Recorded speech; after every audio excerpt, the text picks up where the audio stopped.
Hello, I'm the Nostalgia Critic. I remember it so you don't have to. Today's film is, interesting. And when I say interesting, I mean it has a very interesting history. The name of the film is The Thief and the Cobbler. Or The Princess and the Cobbler. Or Arabian Night.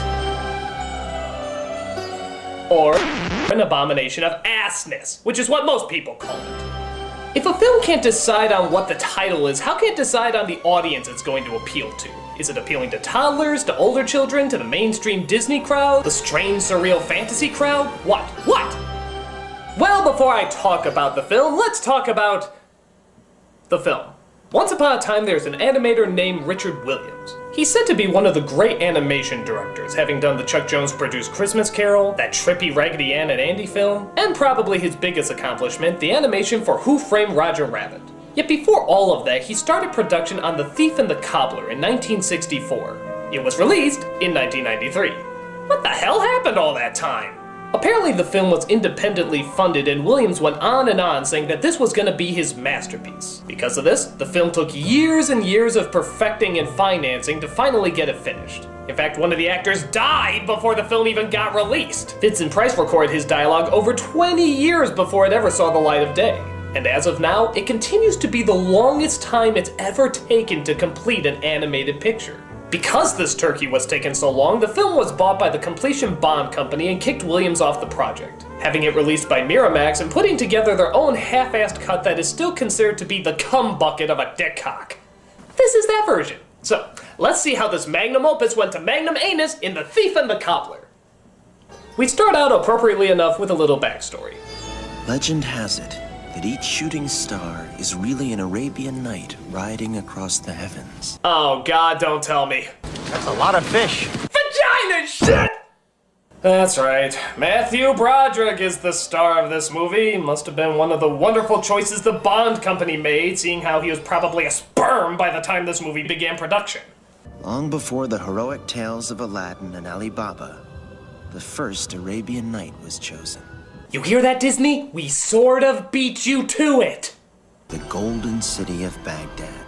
High atop its tallest tower were 3 golden balls, whose magic protected it from the evil King One-Eye and his army of darkness.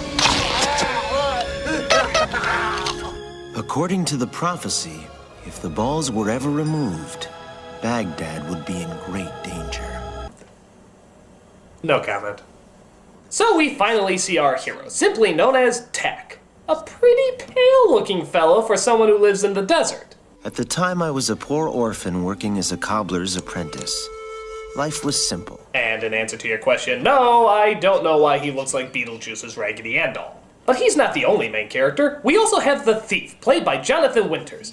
He never talks in the movie. Hurrah! But sadly, someone decided to put a microphone in his brain. Well, I don't. Nobody lives like this except college kids. At first this isn't too bad, but trust me, it gets real annoying real fast. So while he tries to steal from the cobbler, the Yellow Submarine Pride Parade is happening outside, welcoming the arrival of the Wizard Zigzag, played by Vincent Price.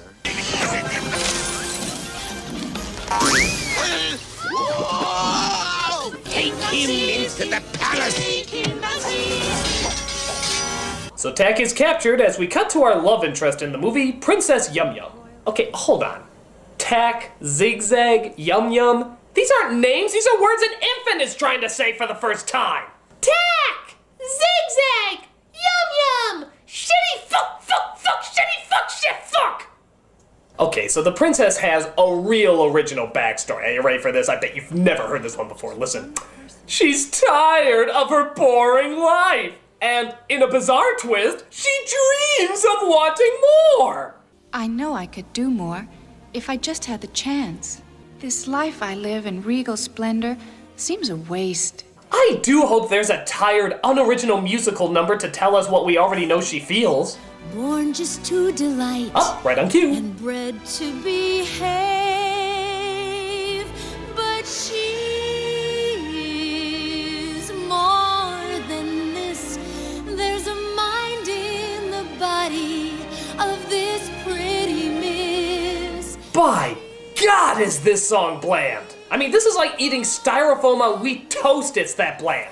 It's like someone approached somebody like Alan Menken and said, "Hey, can you write an original song?" "Sure, what's it about?" "It's about a princess who's dreaming of more." Oh, alright.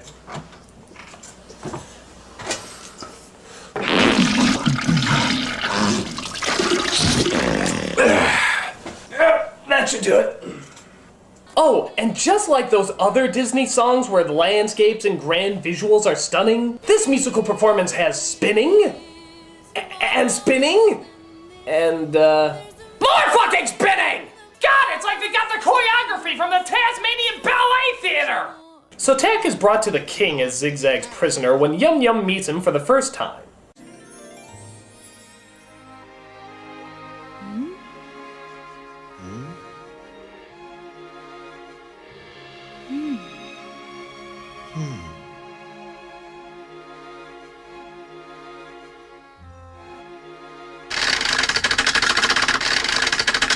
But the princess informs her father that she needs a cobbler, so he's called in to fix her shoe. Meanwhile, we discover that Zigzag has an evil plan to, you guessed it, take over the, of course, world. With Princess Yum Yum at my side, the crown is mine by right. Oh, by the way, did I mention that he speaks entirely in rhyme? Greatest king of all the earth, this lowborn cobbler of no worth attacked me in the square today. Shall we take his head away? I'm not even sure I really get it. Why does he speak in rhyme if everybody else doesn't?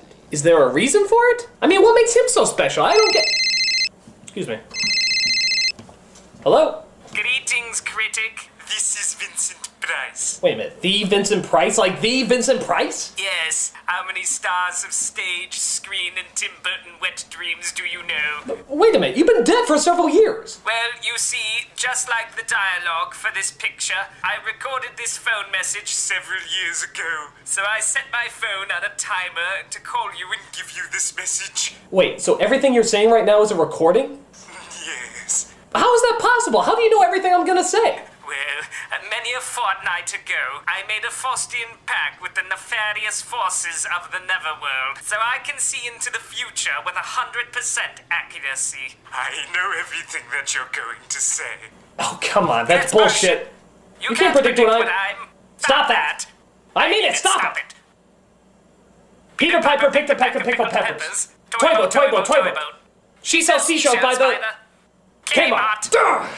You see, I am awesome. Alright, recording of Vincent Price, what do you want? This cacophony of cock you've paraded over my fierce elucidations strikes me with humiliation and discomfort. You see, I want you to know why I stammered in rhythmic drolls of iambic pentameter in this cinematic adventure, amateur. You mean explain why you rhymed?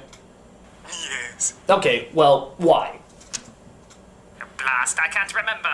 That's just great. Years after your death, and you can't remember why you rhymed in that movie. No, I do. It's on the tip of my tongue. Oh, it had something to do with Rock Hudson and a banana cream pie. Okay, I'm hanging up right now. Oh, and do look out for that pumpkin.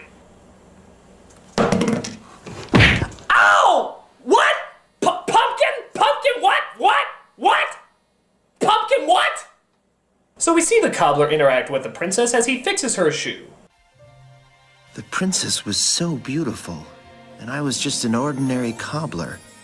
He doesn't have a lot to say for himself. Oh, don't worry. His inner monologue that never shuts the fuck up will make up for that. I tried to impress her with some cobbling tricks. Keep your eyes on your work, Cobbler. Why can't I ever talk when it matters? You can say that for all the lines in this movie. Speaking of which, the other inner monologue rambler comes in, looking for something to steal. Soap. Oh, so that's what it looks like. I've heard of it in storybooks and songs. What's that? Oh, a naked lady. Dough. But wait, a golden scratcher. Butt scratcher! Butt scratcher! Butt scratcher! Butt scratcher! Butt scratcher! So he steals the scratcher and runs into the cobbler, who tries to stop him. Halt, in the name of King Nod! I couldn't believe what I was saying. Suddenly I was defending the crown. And I have to admit, this is one of the coolest, yet still trippiest chase scenes you'll ever see in an animated film.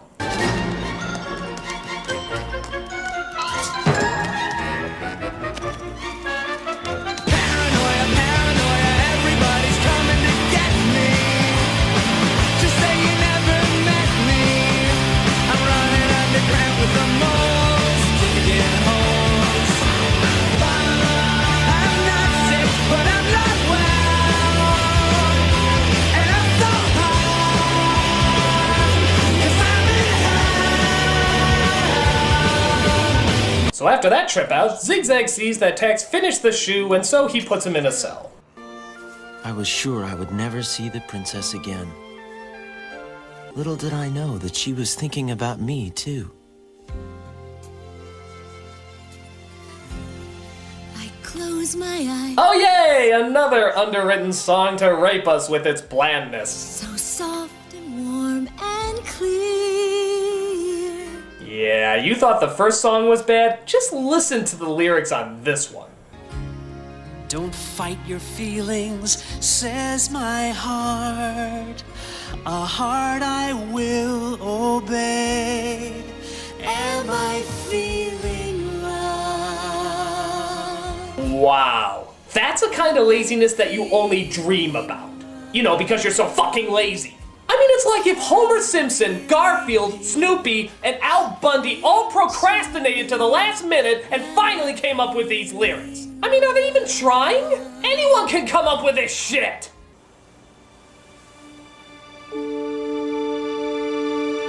My heart will love a lovey love love, but only in my dreams. But because I sing with singiness, the dreams I dream I'll dream. My heart love.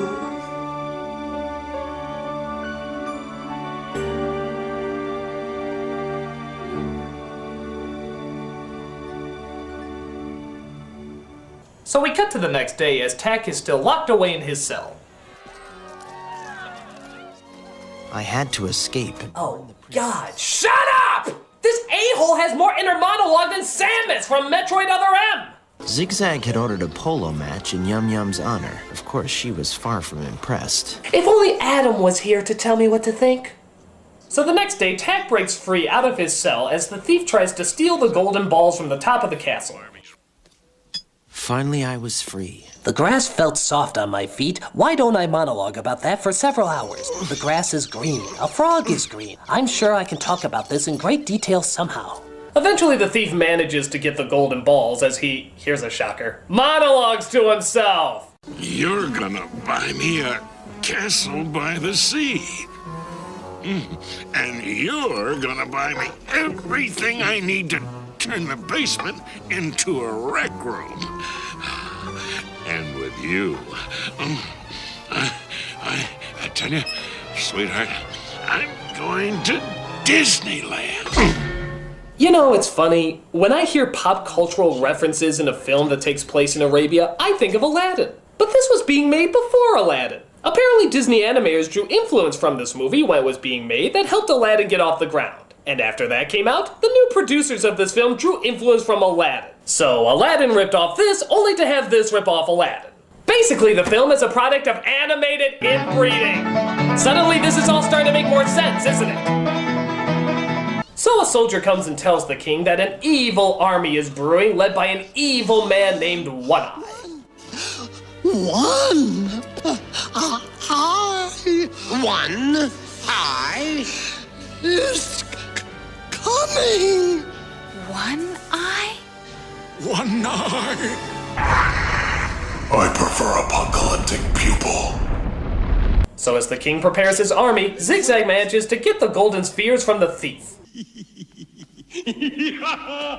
Now that I have the balls, Good night, everybody. I will go see the king. Zigzag decides to give the balls to One-Eye while the princess has an idea about how to solve the problem. Apparently there's a witch in the desert that's all knowledgeable, but who's gonna go talk to her? Where do I find this witch? You? Never. Much too dangerous. Father, I'm smarter than any man in this city. And faster than your clumsy henchman. As was proven by the previous scenes of her running fast and being smart. Okay, bitch, all you did was sing and spit. I don't know how that qualifies you to be a Speedy Gun Einstein. Ah, screw it. So she chooses the cobbler to be his guy because he's lived all his life in the village and has no idea how the desert works. Has great knowledge of the desert and all its secrets. You can tell how many times he's been out there by the incredibly dark tan that he has all over his body. Clearly, he is no stranger to the sun. Okay, so they set out into the desert under the cover of royal escort to find the sudden plot device known as the witch. Well, wait a minute, what happened to his skin? He was looking like Tim Burton's Prince of Persia, now he has a tan like George Hamilton. I know what you're thinking, it's because he went out in the sun that he's suddenly tan, but look, as they're leaving, his skin is a different color, and it's nighttime. This doesn't add up. What, did the animator suffer a fatal heart attack?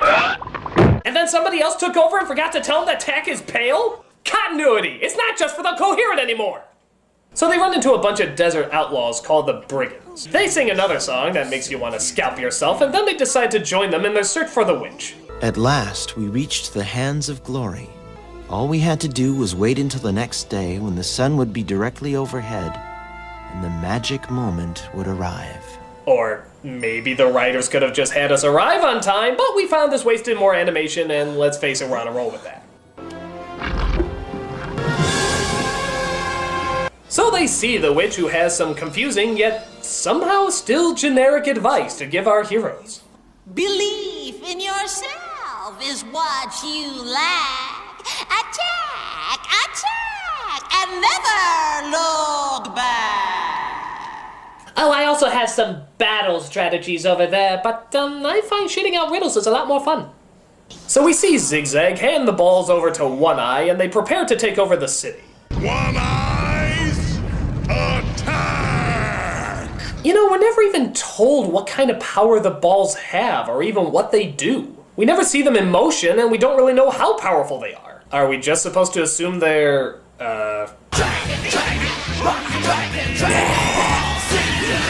So One Eye's army attacks with whatever the hell this thing is, as Zigzag tries to take out Tack. Attack! Attack! Attack!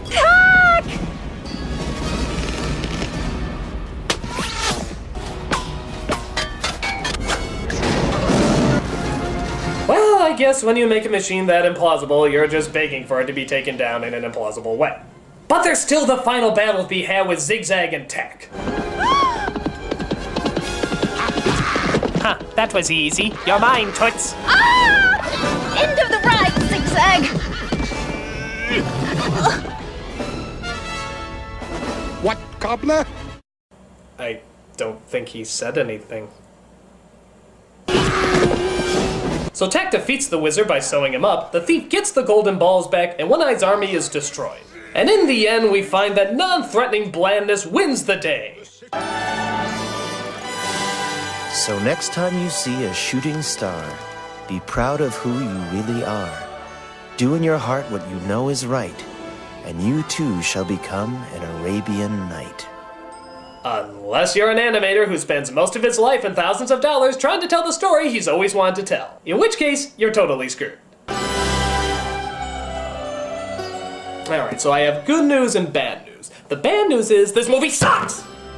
It's edited clumsily, the songs are forgettable, the characters are annoyingly bland, as well as annoying. It's just a horrible release. However, the good news is there is a re-edit of this movie called the Recobbled Cut. This uses unfinished animation and storyboards to tell the version that Richard Williams always wanted to see. And let me tell you, it's a lot better. There's no Matthew Broderick or Jonathan Winters, no shitty-ass songs, and virtually no dialogue from the main characters, which is actually pretty unique. Because of this, most of the story is told strictly through the animation, which while some people may see as an acquired taste, is still pretty spectacular. There's so much more expression in just the movements of the character than there is with that horrible inner monologue. It knows what it wants to be, a surreal, artistic, practically silent movie, unlike the Miramax cut, which tries so hard to appeal to everyone that it appeals to no one. And while I can't say the recobbled cut is a fantastic movie, it's certainly more impressive and much more entertaining. It's worth checking out for any fan of animation. If you just type in Thief and the Cobbler recobbled cut on Google or YouTube, you'll come across it eventually. Check it out and see some really great animation. I'm the Nostalgia Critic, I remember... Hello? Critic, I knew you would blow me off after that last phone call, so I set a time bomb in your house before it was built. Clever me. But don't worry, it's set to go off in exactly 50 seconds. You'd better run, big boy. I remember, so you don't have to. 1, 2, skip a few, 50. Oh, I love it when I'm nasty.